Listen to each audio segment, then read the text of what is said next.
Bab 1261. Putra dari keluarga besar. Di antara mereka, yang kultivasinya paling rendah adalah fase distraksi tingkat 4. Tuan Winner bersemangat dan berteriak, dia terbang seolah melihat penyelamatnya. Winner, kenapa kamu tragis seperti ini? Mana 5 elemen? Orang yang memimpin adalah seorang pemuda yang mengenakan baju hitam. Setelah melihat jiwa Winner, dia sedikit mengerutkan dahi. Tuan, kamu harus membalaskan dendamku. Kali ini masalahnya telah bocor. Aku hanya mendapatkan 2 macam dari 5 elemen. Yang lainnya masih hidup, mereka ada di lembah. Ekspresi Winner masam, dia menyerahkan susunannya kepada pemuda itu. Hanya ada elemen emas dan elemen air, sepertinya benar-benar terjadi sesuatu padamu kali ini. Pemuda itu menyimpan susunan dan berkata dengan datar, "Kamu pergi istirahat dulu dan serahkan sisanya kepada kami," kata seorang pria tua di samping.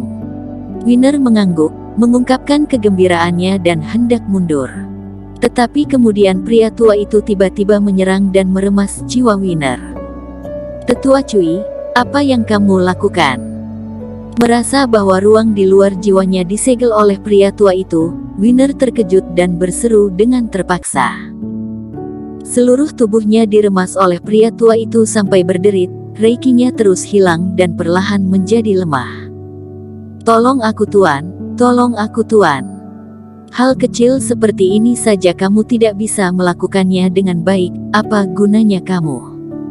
kata pemuda itu dengan dingin. Winner tiba-tiba terkejut dan memohon, "Tuan, aku memang menghancurkannya kali ini, tetapi keluargamu kami telah melakukan banyak hal untuk kalian selama ribuan tahun.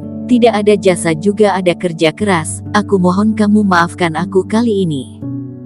"Winner ya Winner, sebenarnya aku bisa memaafkanmu, tetapi kamu terlalu sial." Pemuda itu berkata dengan ekspresi kasihan, "Aku telah berubah pikiran." Pemuda itu menggeleng, dia tiba-tiba membuka mulutnya lebar-lebar dan menelan 2 energi di dalam susunan langsung ke perutnya. Setelah itu, dia mengangkat tangannya, di telapak tangannya tidak hanya ada energi 5 elemen, tetapi juga gugusan angin biru kehijauan dan kilatan busur petir. "Angin dan petir, kamu selain bisa menelan 5 elemen orang lain, kamu juga bisa menelan yang lainnya," kata Winner dengan ketakutan. "Benar, sekarang aku bisa menelan sumber energi angin dan petir, dan kamu kebetulan adalah sumber energi angin, jadi maaf Winner." Pemuda itu tersenyum dan berkata, "Karena keluargamu telah bekerja keras untuk keluarga kami, jadi kamu akan sangat senangkan jika mengorbankan hidupmu untukku." "Tidak." Saat Winner berteriak, pria tua itu mengepalkan tinjunya dengan keras. Winner tidak menyangka setelah lolos dari kejaran Erikin dan yang lainnya, pada akhirnya malah mati di tangan tuan yang dia selalu setia. Setelah Winner mati, energi sumber energi melayang di lembah ini. "Untung aku bawa susunan cadangan. Nanti kalian letakkan di sini, setelah melewati malam ini, aku akan dapat menyerap sumber energi angin yang murni." "Tuan, bagaimana dengan barang persembahan yang lain?" tanya pria tua itu. "Orang-orang ini lumayan beruntung, apapun alasannya, intinya mereka hidup sehari lebih lama, tetapi juga hanya sampai sini, karena aku akan membunuh mereka dengan tanganku sendiri." Pemuda itu tersenyum, melihat ketiga orang di samping dan berkata, "Kalian berdua, jaga satu-satunya jalan keluar di lembah ini. Tempat lainnya semua kacau, tepinya bahkan lebih kosong dan hancur, mereka tidak punya jalan lain untuk pergi." "Baik." Kedua penjaga itu langsung mengangguk. "Tetua Cui, kamu pergi untuk meletakkan susunan baru, ingat kali ini harus mencari beberapa tempat tersembunyi." Pria tua itu juga mengangguk dan tidak tahan untuk berkata, "Tuan, Anda melawan orang-orang itu sendirian. Apakah kamu akan membiarkanku menemani Anda untuk memusnahkan mereka dulu?" Jangan-jangan tetua meremehkan kemampuanku," kata pemuda dengan ekspresi dingin. Ketika dia berbicara, Kultivasi kuat fase distraksi tingkat 7 meledak dalam sekejap.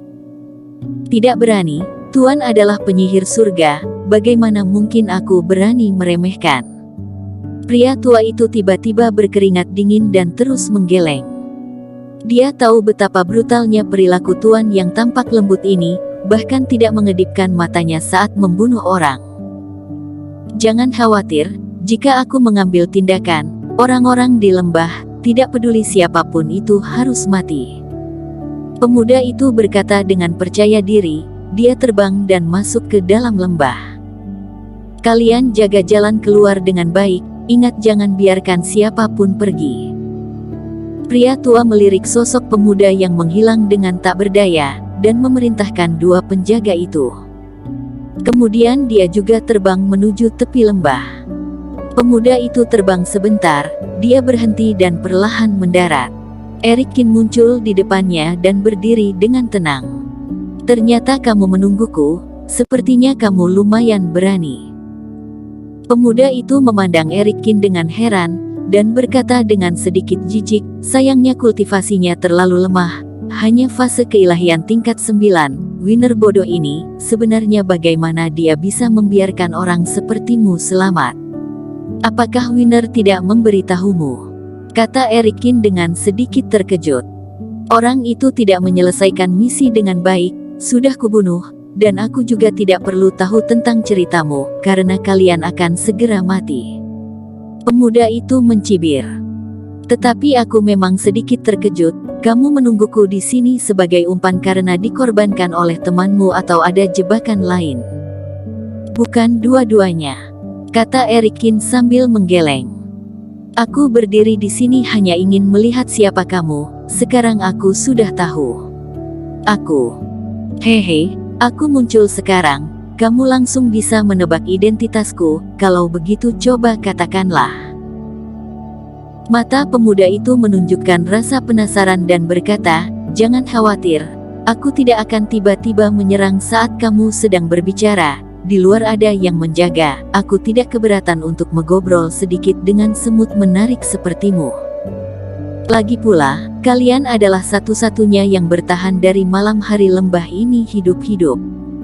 Baiklah. Erikin mengangkat tangannya, meraih sepotong batu biru, dan langsung duduk di atasnya.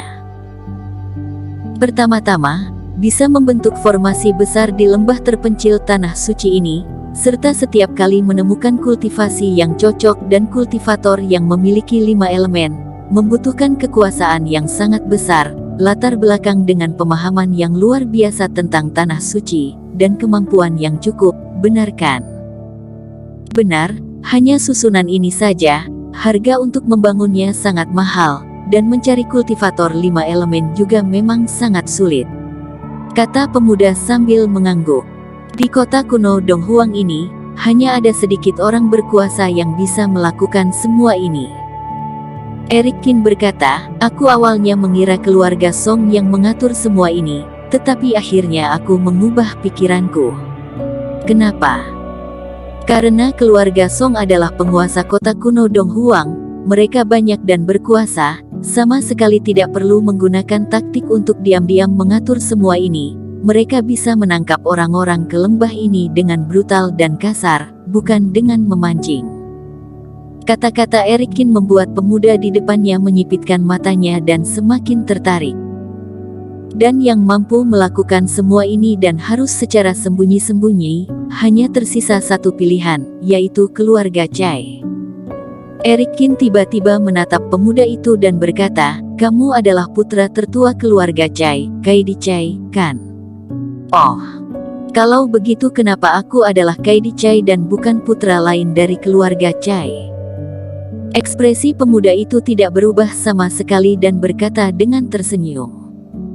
Karena tanah suci ini hanya bisa masuk 1000 tahun sekali, keluarga Chai mengatur dengan cermat, menghabiskan banyak sumber daya, yang ingin dilatih hanya yang terkuat dari generasi ini.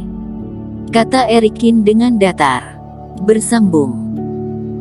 Terima kasih telah menonton video ini sampai akhir. Jangan lupa subscribe dan nantikan kisah episode selanjutnya hanya di Novel Story. Salam.